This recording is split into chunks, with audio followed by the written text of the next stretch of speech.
আমরা প্রবাসীরা জানি আসলে ঈদ কখনো কাপড়ে হয় না, হয় আপনে। যে ঈদে আপন মানুষ নাই ওই ঈদটা কেমন একটা ফাঁকা ফাঁকা মনে হয়। আসসালামু আলাইকুম প্রিয় দেশবাসী, দিনী ভাই, বোন এবং আমার যত বন্ধু বান্ধব, আত্মীয় স্বজন, এলাকার ময়মুরব্বী যারা আছেন তাদের সবাইকে ঈদ মোবারক। আজ 20 মার্চ, পবিত্র ঈদ উল ফিতর। আমরা কুয়েতে আছি। আজ ঈদ ঈদ উদযাপন করতেছি। তো আমি এখন বর্তমানে আছি খালতো ভাই জাহিদ, আল্লামা জাহিদ আল চিস্তি নিজামী, তার বাসভবনে, তার মাজরায়।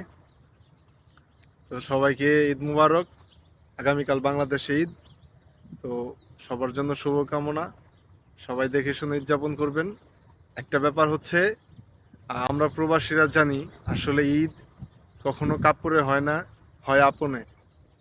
যে ঈদে আপন মানুষ নাই ওই ঈদটা কেমন একটা ফাঁকা ফাঁকা মনে হয়।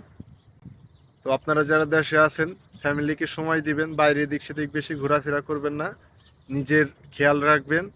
দেশের যে পরিস্থিতি, এতে করে খুবই ভয়াবহ পরিস্থিতি, এতে করে বাহির হওয়াটাও একটা মুশকিল। আপনারা এদিক সেদিক হোন্ডা নিয়ে উশৃঙ্খলভাবে ঘোরাফেরা করবেন না।